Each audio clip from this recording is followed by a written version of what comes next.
ಪೂಜ್ಯಾಯ ರಾಘವೇಂದ್ರಾಯ ಸತ್ಯಧರ್ಮರಥಾಯ ಚ ಭಜತಾಂ ಕಲ್ಪವೃಕ್ಷಾಯ ನಮತಾಂ ಕಾಮಧೇನುವೆ. ಓಂ ಶ್ರೀ ಗುರು ರಾಘವೇಂದ್ರ ಸ್ವಾಮಿ ನಮಃ. ಶ್ರೀ ವೆಂಕಟನಾಥಾಯ ವಿದ್ಮಹೇ ಸಚ್ಚಿದಾನಂದಾಯ ಧೀಮಹಿ ತನ್ನೋ ರಾಘವೇಂದ್ರ ಪ್ರಚೋದಯಾತ್. ವೆಲ್ಕಮ್ ಟು ಅಪ್ಪು ಆಕಾಶ್ ಲಾಕ್ಸ್ ಚಾನಲ್. ಫ್ರೆಂಡ್ಸ್ ಎಲ್ಲರೂ ಚೆನ್ನಾಗಿದ್ದೀರಾ ಅಂತ ಅಂದ್ಕೊಂಡಿದ್ದೀನಿ. ಹಾಗೆ ಈ ವಿಡಿಯೋ ಇಷ್ಟ ಆದರೆ ಲೈಕ್ ಮಾಡಿ, ಶೇರ್ ಮಾಡಿ. ಹಾಗೆ ಯಾರೆಲ್ಲ ಹೊಸ್ದಾಗಿ ನನ್ನ ಚಾನಲ್ನ ನೋಡ್ತಾ ಇದ್ದೀರೋ ಹೊಸಬ್ರೆಲ್ಲ ನನ್ನ ಚಾನಲ್ಗೆ ಸಬ್ಸ್ಕ್ರೈಬ್ ಮಾಡ್ಕೊಂಡು ನೋಡಿ ಫ್ರೆಂಡ್ಸ್. ಓಕೆ, ಇವತ್ತಿನ ವಿಷಯ ಏನಪ್ಪ ಅಂತಂದರೆ ಗುರುರಾಯರ ಪವಾಡ ಎಷ್ಟು ಅತ್ಯದ್ಭುತ ಅಂತ ಹೇಳ್ತೀನಿ. ಹಾಗೆ ನನಗಂತೂ ಈ ಸಲ ಮಂತ್ರಾಲಯಕ್ಕೆ ಹೋದಾಗ ತುಂಬ ಇರಿಟೇಟ್ ಆಯಿತು. ಯಾಕೆ ಅಂತ ಅಂದರೆ ಮಂತ್ರಾಲಯಕ್ಕೆ ಹೋದಾಗ ನಾವು ಇನ್ನಷ್ಟು ಜನಕ್ಕೆ ಹೇಳಬೇಕು, ಆ ರಾಯರ ಪವಾಡನ ನಾವು ಇನ್ನಷ್ಟು ಜನಕ್ಕೆ ಹಬ್ಬಿಸಬೇಕು. ಹಾಗೆ ನಮಗೂ ಒಳ್ಳೆಯದಾಗುತ್ತೆ ಮತ್ತು ಅವ್ರಿಗೂ ಒಳ್ಳೆಯದಾಗಲಿ ಅನ್ನೋ ಉದ್ದೇಶದಿಂದ ನಾವು ಯಾರಿಗೆ ಗೊತ್ತಿಲ್ಲ ಅವ್ರನ್ನ ನಾವು ಕರ್ಕೊಂಡು ಹೋಗ್ತೀವಿ. ಈ ಸಲ ನಾನೇನು ಮಾಡಿದೆ, ನನ್ನ ಫ್ರೆಂಡ್ಸ್ನ ಕರ್ಕೊಂಡೋದೆ. ನನ್ನ ಫ್ರೆಂಡ್ಸು ಇಬ್ಬರು, ಅವ್ರ ಜೊತೆ ಇನ್ನೊಬ್ಬರು ಬಂದಿದ್ದರು. ಒಟ್ಟು ನಾನು 3 ಜನನ್ನ ಕರ್ಕೊಂಡೋಗಿದ್ದೆ. 3 ಜನ ಕರ್ಕೊಂಡೋಗಿರ್ಬೇಕಾದ್ರೆ ಈ ಕಡೆಯಿಂದ ಹೋಗುವಾಗಲೇ ಏನೋ ಒಂಥರ ಹೈ ಲೆವೆಲ್ಲು ಅವ್ರು ಆಡಿದ್ದು. ನಾನೇನು ಎಳ್ನೀರು ತಗೊಂಡೋಗಿದ್ದೆ. ನಾನು ರಾಯರಿಗೆ ಹರಿಸ್ಕೊಂಡಿದ್ದೆ, ಹಾಗಾಗಿ ನಾನು 2 ಎಳ್ನೀರನ್ನ ತಗೊಂಡೋಗಿದ್ದೆ. ತಗೊಂಡೋಗಿರ್ಬೇಕಾದ್ರೆ ಆ ಕವರ್ನ ನಾನು ಎಳ್ನೀರು ಇಟ್ಟಿದ್ನಲ್ಲ, ಆ ಬ್ಯಾಗ್ನ ನಾನು ಕೆಳಗಡೆ ಇಟ್ಟಿಲ್ಲ, ಕೆಳಗಡೆನೂ ಕೂತ್ಕೊಂಡಿಲ್ಲ. ಯಾಕಪ್ಪ ಅಂದರೆ ನಾವು ಜನರಲ್ ಬೋಗಿಗೆ ಹತ್ತಿದ್ದು. ನಮಗೆ ಈ ಸೀಟು 120 ಸೀಟ್ ಸಿಕ್ತು. ನನ್ನ ಎದುರುಗಡೆ 3 ಜನ, ಅವ್ರು 3 ಜನ ಕೂತ್ಕೊಂಡ್ರು. ನಾನು ಹತ್ರ ಆಪೋಸಿಟ್ ಸೀಟಲ್ಲಿ ಇನ್ಯಾರೋ ಬೇರೆಯವ್ರು ಯಾರೋ ಕೂತಿದ್ರು. ನಾನು ಲಾಸ್ಟಲ್ಲಿ ಆಪೋಸಿಟ್ ಸೀಟಲ್ಲಿ ಲಾಸ್ಟ್ ಒಂದು ಸೀಟ್ ಖಾಲಿ ಇತ್ತು, ಅಲ್ಲಿ ಕೂತ್ಕೊಂಡೆ. ಅವರು ಹೋಗ್ತಾ ಕೆಳಗಡೆ ಸೀಟಲ್ಲಿ ಕೂತ್ಕೊಂಡ್ರು. ಆ ಕಡೆ ಈ ಕಡೆ ಇದು ಮಾಡಿದ್ರು. ಆಮೇಲೆ ನೈಟ್ ಆಯ್ತಲ್ವ, ಕೆಳಗಡೆ ಮಲ್ಕೊಂಡೇ ಬಿಟ್ರು. ಆವಾಗ ಅವರು ಹೋಗ್ಬೇಕಾದ್ರೆ ಶೋಭಾ ನೋಡು ಆವಾಗಿಂದ ಹೇಗೆ ಕೂತವಳೆ ಹಾಗೆ ಕೂತವ್ರೆ, ಅದು ಅಂದರೆ ಎಳ್ನೀರನ್ನೂ ಕೆಳಕ್ಕಿಟ್ಟಿಲ್ಲ ಅಂತ ಹೇಳ್ತಾ ಇದ್ರು. ನಾನು ಏನ್ರೇ ಅದು ಮಾತಾಡ್ಕೊತಾ ಇದ್ದೀರಾ ಅಂತ ಹೇಳಿದೆ. ಏನೂ ಇಲ್ಲ ಬಿಡಿ ಅನ್ಕ ಸುಮ್ಮನಾಗ್ಬಿಟ್ರು. ಆಮೇಲೆ ನಾನು ಅಂದರೆ ಅದು ರಾಯರಿಗೋಸ್ಕರ ತಗೊಂಡು ಹೋಗ್ತಾ ಇರೋದಲ್ವ, ಕೆಳಗಡೆ ಚಪ್ಪಲಿ ಬಿಟ್ಟಿರ್ತಾರೆ ಮತ್ತು ಊಟ ತಿಂದಿರೋದು ಅನ್ನದಗ್ಲೆಲ್ಲ ಅಲ್ಲೇ ಬಿದ್ದಿರುತ್ತೆ ಅಂದ್ಬಿಟ್ಟು ನಾನು ಎಳ್ನೀರು ಬ್ಯಾಗ್ನ ಕೆಳಗಡೆ ಇಟ್ಟಿಲ್ಲ. ಅದು ನನ್ನ ತೊಡೆ ಮೇಲೆ ಹಿಂಗೆ ಇಟ್ಕೊಂಡೇ ಕೂತಿದ್ದು. ಹಾಗಾಗಿ ಅವರು ಆ ಥರ ಮಾತಾಡಿಕೊಂಡ್ರು. ಮತ್ತು ಬೇರೆ ಕಡೆ ನನ್ನ ಫ್ರೆಂಡ್ಸ್ ಕರ್ಕೊಂಡು ಈಗಾಗಲೇ ಒಂದು 2 ವರ್ಷದಲ್ಲಿ ಬೇರೆ ಯಾವುದೋ ದೇವಸ್ಥಾನಕ್ಕೆ ಹೋಗಿದೆ. ಆಗ ನನಗೆ ತುಂಬ ಪ್ರಾಬ್ಲಮ್ ಇತ್ತು. ನನ್ನ ಮಗನಿಗೆ ಸ್ವಲ್ಪ ಕಷ್ಟ ಆಯಿತು ಅಂದರೆ ಮೈಂಡ್ ಚೇಂಜ್ ಆಗೋ ಥರ ಇದು ಮಾಡಿಬಿಟ್ಟಿದ್ರು. ಮನೆಗೆ ಬಂದರೆ ನನ್ನ ಕಂಡ್ರೆ ಆಗಲಿ, ಅಪ್ಪ ಅಮ್ಮನ ಕಂಡ್ರೆ ಅವನಿಗೆ ಹಾಕ್ತಾನೆ ಇರಲಿಲ್ಲ. ಆ ಥರ ನಾವು ಮಾತಾಡ್ಸೋದಿರಲಿ, ನಮ್ಮ ಜೊತೆ ಅವ್ನು ಮಾತಾಡೋಕ್ಕೂ ಇಷ್ಟ ಇರಲಿಲ್ಲ, ನಮ್ಮ ನೋಡೋಕ್ಕೂ ಇಷ್ಟ ಇರಲಿಲ್ಲ. ಅಷ್ಟು ಅವನಿಗೆ ಮೈಂಡು ಕನ್ವಿಂಟ್ ಆಗೋ ಥರ ಯಾರೋ ಇದು ಮಾಡಿಸಿದ್ರು. ನಾನೇನು ಮಾಡಿದೆ, ಯಾರೋ ಹೇಳಿದ್ರು ಈ ಥರ ದೇವಸ್ಥಾನಕ್ಕೆ ಹೋಗು ಒಳ್ಳೆಯದಾಗುತ್ತೆ ಅಂತ. ಆ ದೇವಸ್ಥಾನಕ್ಕೆ ಒಬ್ಬಳೇ ಹೋಗ್ಬೇಕಲ್ಲ ಅಂದ್ಬಿಟ್ಟು ನನ್ನ ಫ್ರೆಂಡ್ಸ್ನ ಈಗ ಮಂತ್ರಾಲಯ ಕರ್ಕೊಂಡು ಹೋಗ್ತಾ ಇದ್ನಲ್ಲ, ಆ ಫ್ರೆಂಡ್ಸ್ನ ನಾನು ಕರ್ಕೊಂಡು ಹೋದೆ. ಆವಾಗ ಅವರು ಅಲ್ಲಿ ಟ್ರೈನಲ್ಲಿ ಹೋಗ್ತಾ ಆ ವಿಷಯನ ಮಾತಾಡ್ತಾಯಿದ್ರು. ಅಂದರೆ ನನ್ನ ಫ್ರೆಂಡ್ಸು ಈ ಕಡೆಯಿಂದ ಒಬ್ಬರು, ಆ ಕಡೆಯಿಂದ ಒಬ್ಬರು, ಅಂದರೆ ಅವ್ರವ್ರಿಗೆ ಫ್ರೆಂಡ್ಶಿಪ್ ಇಲ್ಲ. ಅಂದರೆ ಅವರಿಬ್ಬರು ಹೋಗ್ತಾ ಮಾತಾಡಿಕೊಂಡು ಅಲ್ಲಿ ಫ್ರೆಂಡ್ಸ್ ಆದ್ರಲ್ವ, ಅಲ್ಲೇ ಮಾತಾಡ್ಕೊಳ್ತಾ ಇದ್ರು. ನಾನು ಏನ್ರೇ ಅದು ಆ ಥರ ಮಾತಾಡ್ತಿರಲ್ಲ ಅಂತ ಕೇಳಿದೆ. ಅವ್ರು ಅಲ್ಲೇ ಹೇಳ್ಬಿಟ್ಟಿದ್ರು ಆಗೋದು. ಆಮೇಲೆ ಏನೂ ಇಲ್ಲ ಅನ್ಕೊ ಸುಮ್ಮನಾಗ್ಬಿಟ್ರು. ಆಮೇಲೆ ಸರಿ ಅಂದ್ಬಿಟ್ಟು ನಾನು ಸುಮ್ಮನಾಗ್ಬಿಟ್ಟೆ, ಮಾತು ಆಡಿಸಿಲ್ಲ, ಏನೂ ಇಲ್ಲ, ಹೋಗ್ಲಿ ಬಿಡು ಅತ್ತಿಗೆ ಅನ್ಕೊಂಡು ಸುಮ್ಮನಾಗಿದ್ದು. ಆಮೇಲೆ ಮಂತ್ರಾಲಯಕ್ಕೆ ಹೋಗ್ಬಿಟ್ಟು ಅಲ್ಲಿ ಟ್ರೈನ್ ಇಳಿದ್ಬಿಟ್ಟು ಮತ್ತು ಇನ್ನೊಂದು ವಿಷಯ, ಮಂತ್ರಾಲಯಕ್ಕೆ ಹೋಗ್ಬೇಕಾದ್ರೆ ಇಲ್ಲೇ ಶಿವಪುರ ರೈಲ್ವೆ ಸ್ಟೇಷನಲ್ಲೇ ನಮ್ಮೂರ ಪಕ್ಕದವರೇ ಅಮ್ಮ ಮಗಳು, ಅವರು ಮಂತ್ರಾಲಯಕ್ಕೆ ಬರ್ತೀನಿ ಅಂದ್ಕೊಂಡು ನಮ್ಮ ಜೊತೆನೇ ಬಂದರು. ಅಂದರೆ ಅವ್ರ ಮಗಳದ್ದು ಬರ್ತಡೇ ಇತ್ತಂತೆ. ಅವ್ರ ಬರ್ತಡೇ ದಿನ ನಾನು ಮಂತ್ರಾಲಯದಲ್ಲಿ ಇರಬೇಕು ಅಂದ್ಕೊಂಡು ಅವರು ಅಮ್ಮ ಮಗಳು ಇಬ್ಬರೂ ಶಿವಪುರ ರೈಲ್ವೆ ಸ್ಟೇಷನ್ನಲ್ಲಿ ಅವರು ನಮ್ಮ ಜೊತೆ ಜಾಯಿನ್ ಆದರು. ಹಾಗೆ ಅಲ್ಲಿ ಮಂತ್ರಾಲಯಕ್ಕೆ ಇಳಿದ್ಬಿಟ್ಟು ಮಾಮೂಲಿ ಮಂತ್ರಾಲಯಕ್ಕೆ ದೇವಸ್ಥಾನದ ಹತ್ರ ಹೋಗ್ಬಿಟ್ಟು ಅಲ್ಲಿ ರೂಮ್ ಬುಕ್ ಮಾಡ್ದೋ. ರೂಮ್ ಬುಕ್ಕು ಮಾಡ್ತಾ ಇರ್ಬೇಕಾದ್ರೆ ಫಸ್ಟು ಟೀ ಕುಡಿಯೋಣ ಅಂದ್ಬಿಟ್ಟು ಟೀ ಕುಡಿಯೋಕ್ಕೆ ಅಂದ್ಬಿಟ್ಟು ಹೋದೋ. ಆವಾಗ ನಾನು ಹೇಳಿದೆ ಅವ್ರಿಗೆ, ನೀವು ಟೀ ಕುಡಿತಾರಿ, ನಾನು ಈ ಎಳ್ನೀರನ್ನ ಈಗಲೇ ಇಸ್ಕೋತಾರ ಬೆಳಗ್ಗೆಗೆ ಅಭಿಷೇಕಕ್ಕೆ, ಇಲ್ಲ ಬೆಳಗ್ಗೆಗೆ ತಗೊಬಂದು ಕೊಡಬೇಕಾ ಕೇಳ್ಕೊಂಬರ್ತೀನಿ ಅಂದ್ಬಿಟ್ಟು ಹೋದೆ. ಫಸ್ಟು ಈ ಆರ್ಚ್ ಐತೆ ಅಲ್ವಾ ಹೆಡ್ಡಿಂಗು, ಅಲ್ಲೊಬ್ಬರು ಸೆಕ್ಯೂರಿಟಿ ಕೂತಿದ್ರು. ಅಲ್ಲೋಗ್ಬಿಟ್ಟು ಅವ್ರನ್ನ ಕೇಳಿದೆ, ಸರ್ ನಾನು ಈ ರಾಯರಿಗೆ ಅಂತ ಎಳ್ನೀರು ತಂದಿದ್ದೀನಿ, ಅದನ್ನು ಈಗಲೇ ಕೊಡಬೇಕಾ ಇಲ್ಲ ಬೆಳಗ್ಗೆ ಕೊಡಬೇಕಾ ಅಂತ ಕೇಳಿದೆ. ಅವರಂದ್ರು, ಸ್ಟ್ರೈಟ್ ಹೋಗಮ್ಮ, ಹೋಗು, ಅಂದರೆ ಮೇನ್ ಡೋರ್ಗೆ ಹೋಗಬೇಡ, ಮೇನ್ ಡೋರ್ ಪಕ್ಕ ಇನ್ನೊಂದು ಡೋರ್ ಐತೆ, ಅಲ್ಲಿಗೋಗು, ಅಲ್ಲಿ ಸೆಕ್ಯೂರಿಟಿ ಎಲ್ಲ ಇರ್ತಾರೆ, ಅಲ್ಲೋಗಿ ಕೇಳು ಅಂತಂದರು. ಸರಿ ಎಂದ್ಬಿಟ್ಟು ಅಲ್ಲಿಗೋದೆ. ಅಲ್ಲಿಗೋಗಿ ಕೇಳಿದ ತಕ್ಷಣ ಒಳಗಡೆ ಅವ್ರು ಹೇಳ್ದಾಗೆ ಒಂದು 3 ಜನದಷ್ಟು ಸೆಕ್ಯೂರಿಟಿ ಅವರಿದ್ದರು. ಹಿಂಗೆ ನಾನು ರಾಯರಿಗೆ ಅಂತ ನಾನು ಎಳ್ನೀರು ತಂದಿದ್ದೀನಿ, ಈಗಲೇ ತಗೋತೀರಾ ಇಲ್ಲ ಬೆಳಗ್ಗೆಗೆ ತಂದು ಕೊಡಲಾ ಅಂತ ಅಂದೆ. ಅದಕ್ಕೆ ಅವರು, ಇಲ್ಲ ಬೆಳಗ್ಗೆಗೆ ತಂದು ಕೊಡಮ್ಮ ಅಂತಂದರು. ಅಭಿಷೇಕ ಎಲ್ಲ ಆಗೋಗಿರುತ್ತಲ್ಲ ಅಂತಂದೆ. ಇಲ್ಲ ಕಣಮ್ಮ, ನೀವು ಬೆಳಗ್ಗೆ 5 ಗಂಟೆ ಅಷ್ಟರಲ್ಲೇ ಬಂದು ಕೊಡಿ ಅಂತ ಹೇಳಿದ್ರು. ಸರಿ ಆಯಿತು ಅಂದ್ಬಿಟ್ಟು ನಾನು ಬಂದೆ. ಮತ್ತೆ ವಾಪಸ್ ಬಂದು ನಾನು ಟೀ ಇಸ್ಕೊಂಡು ಕುಡಿದೆ. ಅಷ್ಟರಲ್ಲಿ ಇವರು ಅಲ್ಲೇ ರೂಮ್ ಬೇಕಾ ಅಂತ ಕೇಳ್ತಾ ಇರ್ತಾರಲ್ಲ, ಇವರು ರೂಮ್ ಎಲ್ಲ ಬುಕ್ ಮಾಡಿದರು.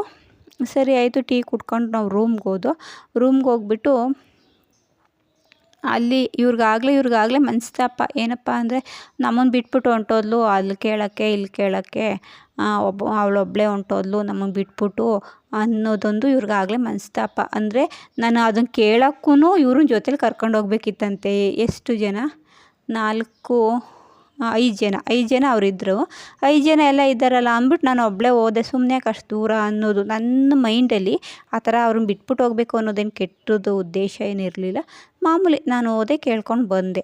ಆಮೇಲೆ ರೂಮ್ಗೆ ಹೋಗ್ಬಿಟ್ಟು ಮಾಮೂಲಿ ಮಲ್ಕೊಂಡು ಬೆಳಗ್ಗೆಗೆ ಎದ್ದು ಬೆಳಗ್ಗೆಗೆ 4 ಗಂಟೆ ರೂಮ್ಗೆ ಹೋಗ್ತಾ ಇರಬೇಕಾದ್ರೇ ನಾನು ಹೇಳಿದೆ, ಇದು ಯಾರೂ ಅಷ್ಟು ಬೇಗ ಯಾರನ್ನೂ ಒಳಗಡೆ ಬಿಡಲ್ಲ ಅನಿಸುತ್ತೆ, ಜಾಸ್ತಿ ಜನ ಹೋದರೆ ನನ್ನನ್ನು ಬಿಡದೆ ಹೋಗ್ತಾರೆ, ನನ್ನ ಜೊತೆ ಯಾರಾದರೂ ಒಬ್ಬರು ಬನ್ನಿ ಸಾಕು, ಆಮೇಲೆ ಬೇಕಾದ್ರೆ ಎಳ್ನೀರು ಕೊಟ್ಬಿಟ್ಟು ಬಂದು ಮತ್ತೆ ಇನ್ನೊಂದು ಸಲ ದರ್ಶನಕ್ಕೆ ಹೋಗೋಣ, ಅಷ್ಟು ಬೇಗ ಒಳಗಡೆ ಬಿಡಲ್ವಂತೆ ಅಂತ ಹೇಳಿದೆ. ಆಮೇಲೆ ಆಯಿತು ಅಂದ್ಬಿಟ್ಟು ಇವರಂದರು, ನಮ್ಮ ಜೊತೆ ಜಾಯಿನ್ ಆಗಿದ್ರಲ್ಲ ಶಿವಪುರ ರೈಲ್ವೆ ಸ್ಟೇಷನಲ್ಲಿ ನಮ್ಮ ಪಕ್ಕದೂರವರು, ಅವರಂದರು ನಾನೇ ಬರ್ತೀನಿ ಅಂತಂದರು. ಆಮೇಲೆ ಇನ್ನೊಬ್ಬ ಫ್ರೆಂಡ್ ಅಂದ್ಲು, ಇಲ್ಲ ನಾನೇ ಬರ್ತೀನಿ. ಓಕೆ, ಇಬ್ಬರಲ್ಲಿ ಯಾರಾದರೂ ಒಬ್ಬರು ಬನ್ನಿ ಅಂತ ಹೇಳಿದೆ. ಅಷ್ಟು ಬೇಗ ಯಾಕೆ ಎದ್ದೇಳೋದು, ಇವರೆಲ್ಲ ಮಲಗಿರಲಿ ಅಂತ ಹೇಳ್ಬಿಟ್ಟು ಬೆಳಗ್ಗೆಗೆ 4 ಗಂಟೆಗೆ ಎದ್ಬಿಟ್ಟು ಸ್ನಾನ ಮಾಡ್ಕೊಂಬಂದೆ. ಸ್ನಾನ ಮಾಡ್ಕೊತಾ ಇದ್ದೆ. ಆವಾಗ ನನ್ನ ಒಬ್ಬ ಫ್ರೆಂಡು, ಅದು ಶೋಭಾ ಬರಬೇಕಾ ಅಂತ ಅಂದರು. ನಾನು ಸ್ನಾನ ಮಾಡ್ತಾ ಇದ್ನಲ್ಲ ಅಲ್ಲಿ ಡೋರ್ ಹತ್ರ ಬಂದುಬಿಟ್ಟು. ನಾನಂದೆ, ಹೌದು ಬರೋದಾದರೆ ಬಾರೆ, ಇಲ್ಲಾಂದರೆ ಬೇಡ ಬಿಡೆ, ಅಕ್ಕ ಬರ್ತೀನಿ ಅಂತ ಹೇಳೋರಲ್ಲ, ಅವರೇ ಬರಲಿ, ನೀ ಮಲಿಕೋ ಅಂತಂದೆ. ಇಷ್ಟರಲ್ಲಿ ಏನು ತಪ್ಪೈತೆ, ಅವ್ಳು ಮಲ್ಕೊಳ್ಳಿ, ಇಲ್ಲ ಅಕ್ಕನವರು ಬರ್ತಾರಲ್ಲ ಅಂತ ಹೇಳಿದ್ದು. ಆಮೇಲೆ ಸ್ನಾನ ಮಾಡ್ಕೊ ಬಂದ ತಕ್ಷಣ, ಏನೇ ಶೋಭಾ ನೀನು ಬಂದರೆ ಬರ್ದೋರಿರು ಅಂತ ಹೇಳ್ತೀಯಾ, ನಾವು ದೇವಸ್ಥಾನಕ್ಕೋಸ್ಕರನೇ ಅಲ್ವಾ ಬಂದಿರೋದು, ನಮ್ಮನ್ನ ಕರ್ಕೊಬಂದ್ಬಿಟ್ಟು ನೀನು ಬಂದರೆ ಬರ್ದನೇ ಹೋದರೆ ಇರು ಅಂತ ಹೇಳ್ತೀಯಾ ಅಂತ ಹೇಳಿದ್ಲು. ಆ ಥರ ಅಲ್ಲ ಕಣೆ, ನಾನು ಆ ಥರ ಹೇಳಲಿಲ್ಲ, ನೀನೀಗ 4 ಗಂಟೆ ಅಲ್ವಾ ಟೈಮು, ಮಲ್ಕೋ, ನಾನು ಹೋಗಿ ಎಳ್ನೀರು ಕೊಟ್ಬಿಟ್ಟು ಬರ್ತೀನಿ, ಆಮೇಲೆ ಬೇಕಾದ್ರೆ ನೀವು ಬರೋರಿ, ನಿನಗೆ ಬರೋಕ್ಕೆ ಇಷ್ಟ ಇದ್ದರೆ ಬಾ, ಬರೋಕ್ಕೆ ಇಷ್ಟ ಇಲ್ಲ ಅಂದರೆ ನೀನು ಮಲ್ಕೋ, ಅಕ್ಕ ಬರ್ತಾರೆ ಅಂತ ಹೇಳಿದ್ದು, ನೀನು ನಿದ್ದೆ ಮಾಡೆ ಅಂತಂದೆ. ಅದಕ್ಕೆ ಇಷ್ಟ ಇದ್ದರೆ ಬಾ, ಇಷ್ಟ ಇಲ್ದೋರೆ ಬರಬೇಡ ಅಂತ ಹೇಳ್ತೀಯಾ, ಹಾಗಾದರೆ ನಾನು ಇಷ್ಟ ಇಲ್ದೇ ದೇವಸ್ಥಾನಕ್ಕೆ ಬಂದಿದ್ದೀನಾ, ಏನು ಕರ್ಕೊಂಬಂದ್ಬಿಟ್ಟು ನಮ್ಮನ್ನ ಹಿಂಗೆಲ್ಲ ಮಾತಾಡ್ತೀಯಾ ಅಂತ ಏನು ಆ ಫ್ರೆಂಡ್ ಹಂಗೆ ಇದು ಮಾಡಿದ್ಲ. ಇನ್ನೊಬ್ಬ ಫ್ರೆಂಡು, ನಾನು ನೋಡ್ತಾ ಇದ್ದೀನಿ, ನಾನು ಕರ್ಕೊಂಬಂದ್ಬಿಟ್ಟು ನೀನು ಏನೋ ಒಂಥರ ಕೇವಲವಾಗಿ ಇದು ಮಾಡ್ತೀಯ, ನಾನು ಒಬ್ಬೊಬ್ರನ್ನ ನಮ್ಮನ್ನು ಬಿಟ್ಬಿಟ್ಟು ನೀನೇ ಹೊಂಟೋಗ್ತೀಯ ಅಲ್ಲಿಗೆ ಆ ಎಳ್ನೀರು ಕೇಳ್ಕೊಂಬರೋಕ್ಕೆ, ಅದಕ್ಕೆ ಇದಕ್ಕೆ ಅಂದ್ಕೊಂಡು ಅಂತ ಸುಮ್ಮನೆ ಕಿತಾಪತಿ ತೆಗೆದ್ರು. ನನ್ನ ಉದ್ದೇಶ ಏನು, ಸುಮ್ಮನೆ ಇವ್ರು ಯಾಕೆ ಇನ್ನೂ ಈಗ 4 ಗಂಟೆ ಅಲ್ವಾ ಟೈಮು, ಮಲಗಿರಲಿ, ಬೆಳಗ್ಗೆ 6 ಗಂಟೆಗೆ ಬೇಕಾರೆ 6 ಗಂಟೆಗೋ 7 ಗಂಟೆಗೋ 8 ಗಂಟೆಗೋ ಇನ್ನು ಕರ್ಕೊಂಡು ಹೋಗೋಣ. ಈಗೇನು ಮೇನ್ ಡೋರ್ನೇ ತೆಗಿಲಿಲ್ಲ ಅಂತಂದರೆ ಇವ್ರನ್ನ ಕರ್ಕೊಂಡೋಗ್ಬಿಟ್ಟು ನಾನೇನು ಮಾಡಲಿ. ಅದು ಅಲ್ಲದೆ ಜಾಸ್ತಿ ಜನ ಹೋದ್ರೂ ಆ ಸೆಕ್ಯೂರಿಟಿ ಈ ಕಡೆ ಬಾಗಿಲಿಂದ ಬಿಡ್ತಾರೋ ಬಿಡಲ್ವೋ ಅನ್ನೋದೊಂದು ಉದ್ದೇಶಕ್ಕೆ ನಾನು ಆ ಥರ ಬೇಡ ಮಲ್ಕೊಳ್ಳಿ ನೀವು ಅಂತ ಹೇಳಿದೆ. ಅದಕ್ಕೆ ಅಷ್ಟಕ್ಕೆ ಆ ಇಬ್ಬರು ಫ್ರೆಂಡು ನನ್ನ ಮೇಲೆ ಬಿದ್ದುಬಿಟ್ರು ಫ್ರೆಂಡ್ ಜಗಳಕ್ಕೆ. ಯಾವ ಥರ ಬಿದ್ದರು ಅಂದರೆ, ಕರ್ಕೊಂಬಂದ್ಬಿಟ್ಟು ನಮ್ಮನ್ನ ಈ ಥರ ಎಲ್ಲ ಆಡಿಸ್ತೀಯಾ, ಈಗ ನಾವು ದೇವ್ರು ನೋಡೋಕ್ಕೆ ಅಲ್ವಾ ಬಂದಿರೋದು, ದೇವಸ್ಥಾನಕ್ಕೆ ಅಲ್ವಾ ಬಂದಿರೋದು, ಇಷ್ಟ ಇದ್ದರೆ ಬಾ, ಇಷ್ಟ ಇಲ್ದವ್ರು ನಂಬರ್ ಬರಬೇಡ ಅಂತೆಲ್ಲ ಹೇಳ್ತೀಯಾ ಅಂತ. ನಾನು ಆ ಉದ್ದೇಶದಿಂದ ಹೇಳಲಿಲ್ಲ ಕಣ್ರೆ, ನಾನು ಹೇಳಿದ್ದು ಇಷ್ಟು ಬೇಗ ನಾನೇ ಹೋಗಿ ಕೊಟ್ಬಿಟ್ಟು ಬರ್ತೀನಿ, ನೀವು ಮಲಗಿರಿ. ಅದು ಅಲ್ಲದೆ ನೈಟ್ ಫುಲ್ ಜರ್ನಿ ಮಾಡಿದ್ದೀವಲ್ವ, ಬಂದಿದ್ದೆ 1 ಗಂಟೆ 1:15 ಆಗಿತ್ತಲ್ವ, ಅದಕ್ಕೋಸ್ಕರ ನೀವು ಮಲಗಿರಿ, ನಾನು ಕೊಟ್ಬಿಟ್ಟು ಬರ್ತೀನಿ. ಆಮೇಲೆ ಬೇಕಾದ್ರೆ ದರ್ಶನಕ್ಕೆ ಹೋಗೋಣ, ನಾನು ಹೋಗಿ ಕೊಟ್ಬಿಟ್ಟು ಬಂದ್ಬಿಡ್ತೀನಿ, ಆಮೇಲೆ ಬೇಕಾದ್ರೆ ದರ್ಶನಕ್ಕೆ ಹೋಗೋಣ ಅಂತ ಹೇಳಿದ್ರು. ಅವ್ರು ನಂಬಲ್ಲ. ನಮ್ಮನ್ನ ಕರ್ಕೊಂಬಂದ್ಬಿಟ್ಟು ಏನೋ ಒಂಥರ ಹೆಂಗಡಿಸ್ತೀಯ ನೀನು ಒಬ್ಬೊಬ್ಬಳೇ ಹೋಗ್ತೀಯ ಹಂಗೆ ಹಿಂಗೆ ಅಂತ. ಸರಿ ಆಯಿತು ಬನ್ರವ, ಅದು ಯಾರ್ಯಾರು ಬರ್ತೀರ ಬನ್ರವ ಅಂದೆ. ಆಮೇಲೆ ನಮ್ಮ ಜೊತೆ ಜಾಯ್ನ್ ಆಗಿದ್ರಲ್ಲ ಬೇರೆ ನಮ್ಮ ಪಕ್ಕದೂರವರು, ಶಿವಪುರ ರೈಲ್ವೆ ಸ್ಟೇಷನಲ್ಲಿ ಅವರೊಬ್ಬರು, ಮತ್ತು ಇನ್ನೊಬ್ಬರು ನನ್ನ ಫ್ರೆಂಡು ರೂಪಾ ಅನ್ನೋರೊಬ್ಬರು, ಅವರಿಬ್ಬರು ಬಂದರು ಸ್ನಾನ ಮಾಡಿಕೊಂಡು. ಬಂದಾಗ ನಾನು ಸೆಕ್ಯೂರಿಟಿ ರೂಮ್ ಹತ್ರ ಹೋದೋ 5:15 ಏನೋ ಆಗಿತ್ತು. ಈ ಕಡೆಯಿಂದ ಹಿಂಗೆ ಹೋದೋ, ಅವ್ರು ಬಿಡಲ್ಲ ಒಳಗಡೆಗೆ. ಇಲ್ಲ ಸುಮ್ಮನಿರಮ್ಮ, ಇನ್ನು ಸ್ವಲ್ಪ ಹೊತ್ತು ಅಲ್ಲೇ ಮೇನ್ ಡೋರ್ನೇ ತೆಗಿತಾರೆ, ಅಲ್ಲೇ ಬಾಗಿಲು ತೆಗಿತಾರೆ, ಇದು ಮಾಡ್ತಾರೆ ಅಂತ. ಆಮೇಲೆ ನಾವು ಇನ್ನೇನು ಮಾಡೋದು ಅಂದ್ಬಿಟ್ಟು ಅಲ್ಲೇ ಬಾಗ್ಲ ಹತ್ರನೇ ಕೂತ್ಕೊಂಡಿದ್ದು. ಆಮೇಲೆ ಒಂದು 6 ಗಂಟೆಗೆ ಇನ್ನೊಂದು 5 ನಿಮಿಷ 10 ನಿಮಿಷ ಇತ್ತು. ಆವಾಗ ಮೇನ್ ಡೋರ್ನೇ ತೆಗೆದ್ರು. ಆವಾಗ ಸರಿ ಅಂದ್ಬಿಟ್ಟು ಒಳಗಡೆಗೆ ಹೋದೋ ದರ್ಶನ ಮಾಡಿಕೊಂಡು, ಇದು ಎಲ್ಲಿ ಕೊಡೋದು ಅಂತ ಕೇಳ್ದೋ. ಅವರು ಆ ಕಡೆ ಬಾಗಿಲಿಂದ ಬಂದು ಕೊಡಿ ಅಂತ ಹೇಳಿದ್ರು. ಸರಿ ಆಯಿತು ಅಂದ್ಬಿಟ್ಟು ದರ್ಶನ ಮಾಡಿಕೊಂಡು ಆ ಕಡೆ ಬಾಗಿಲಿಂದ ಬಂದು ಕೊಟ್ಟು ಅವ್ರು ಈಸ್ಕೊಂಡು ಈ ಕಡೆ ಗರ್ಭಗುಡಿ ಕಡೆ ಆ ಕಡೆ ಇಟ್ಕೊಂಡ್ರು. ಸರಿ ಆಯಿತು ಅಂದ್ಬಿಟ್ಟು ನಾವು ಅದೆಲ್ಲ ಬಂದುಬಿಟ್ಟು ಅವರು ನಮ್ಮ ಜೊತೆ ಜಾಯ್ನ್ ಆಗಿದ್ರಲ್ವ, ಅವ್ರ ಮಗಳಿಗೆ ಫೋನ್ ಮಾಡ್ದೋ. ಅವ್ರಿಗೆ ಫೋನ್ ಮಾಡಿದಾಗ ಅವ್ರು ಫೋನ್ ತೆಗೆದ್ರು. ಸರಿ ಈಗಾಗಲೇ ಟೈಮು 7 ಗಂಟೆ, ನಾವೊಂದು ಸಲ ಏನೋ ಅಷ್ಟು ದೂರ ರೂಮ್ ಹತ್ರ ಅಷ್ಟು ದೂರ ನಡ್ಕೊಂಬರೋದು, ನೀವೇ ಸ್ನಾನ ಮಾಡ್ಕೊಂಡು ಬಂದುಬಿಡಿ, ನಾವು ಇಲ್ಲೇ ದೇವಸ್ಥಾನದ ಒಳಗಡೆನೇ ಇರ್ತೀವಿ ಅಂತ ಹೇಳ್ದೋ. ಸರಿ ಆಯಿತು ಅಂದ್ಬಿಟ್ಟು ಅವರು ಸ್ನಾನ ಮಾಡಿಕೊಂಡು ಇದು ಹೊಳೆ ಹತ್ರ ಹೋಗಿ ಅಲ್ಲಿ ದೀಪ ಹಚ್ಬಿಟ್ಟು ಅವ್ರು ಬರೋಷ್ಟರಲ್ಲೇ ಒಂದು 9 ಗಂಟೆನೇ ಆಯಿತು ಫ್ರೆಂಡ್ಸ್. 9-9:15 ಆಯಿತು. ನಾವು ಅಲ್ಲಿವರೆಗೂ ದೇವಸ್ಥಾನದ ಒಳಗಡೆನೇ ಕೂತಿದ್ದೋ. ಆಮೇಲೆ ಅಲ್ಲಿಂದ ಬಂದ ತಕ್ಷಣ ಇನ್ನಿಬ್ಬರು ಇದ್ರಲ್ಲ, ಅವ್ರ ಮುಖ ಇಲ್ಲ ಮಾತಿಲ್ಲ, ಏನಂದ್ರೆ ಏನೂ ಇಲ್ಲ, ಏನು ಗಡಿಗೆ ಗಾತ್ರ ಮುಖ ಮಾಡ್ಕೊಂಡವ್ರೆ. ನಾವು ಮಾತಾಡಿಸ್ತೀನಿ ಮಾತಾಡಲ್ಲ. ಸರಿ ಆಯಿತು ಅಂದ್ಬಿಟ್ಟು ನಾನು ಸುಮ್ಮನಾದೆ. ನಾನು ಒಂದು 2 ಸಲ ಮಾತಾಡಿಸ್ದೆ, ಆಮೇಲೆ ಮಾತಾಡಿಲ್ಲ, ಸುಮ್ಮನಾದೆ.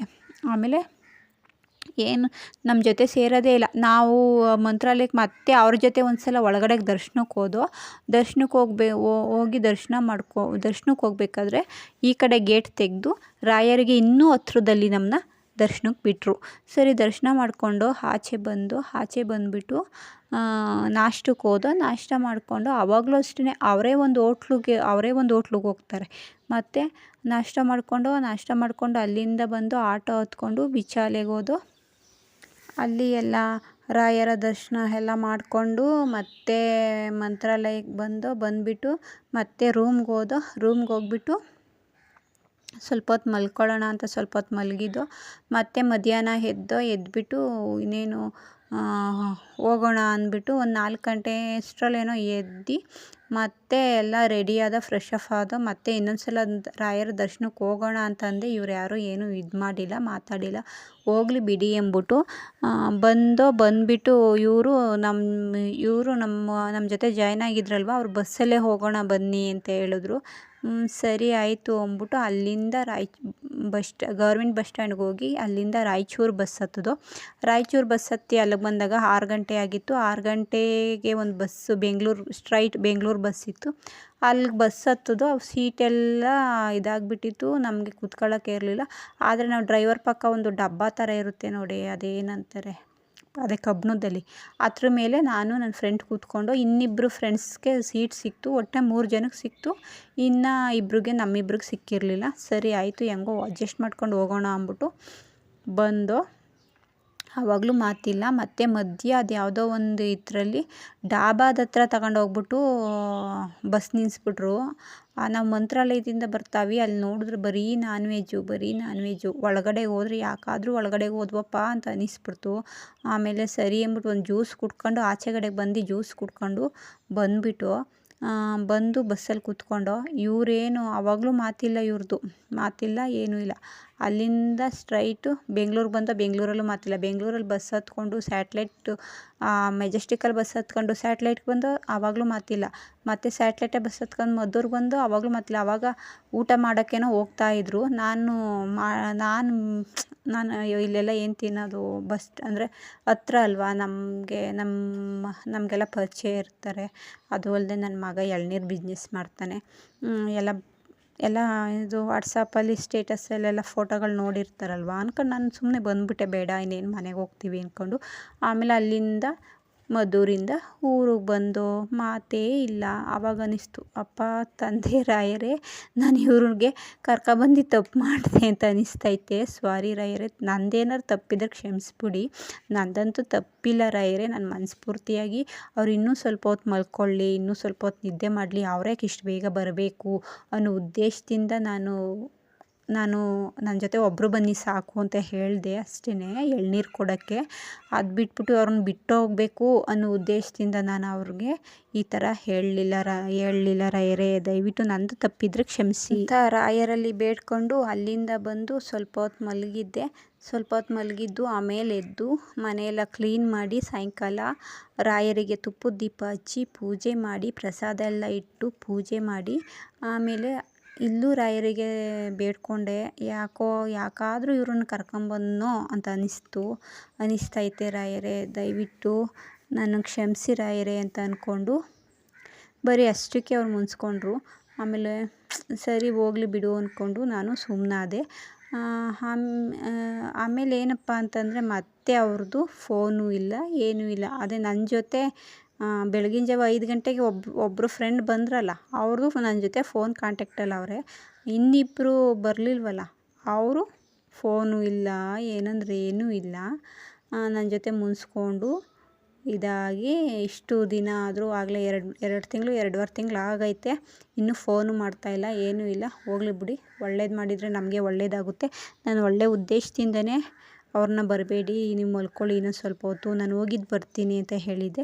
ಓಕೆ ಫ್ರೆಂಡ್ಸ್, ಈ ವಿಡಿಯೋ ಇಷ್ಟ ಆದರೆ ಲೈಕ್ ಮಾಡಿ, ಶೇರ್ ಮಾಡಿ, ಹಾಗೆ ಸಬ್ಸ್ಕ್ರೈಬ್ ಆಗೋದನ್ನು ಮರಿಬೇಡಿ friends. Thank you for watching. ಹಾಗೆ ಕಮೆಂಟ್ ಮೂಲಕ ನಿಮಗೆ ಏನನ್ನಿಸ್ತು ಅಂತ ತಿಳಿಸಿ friends. Thank you so much.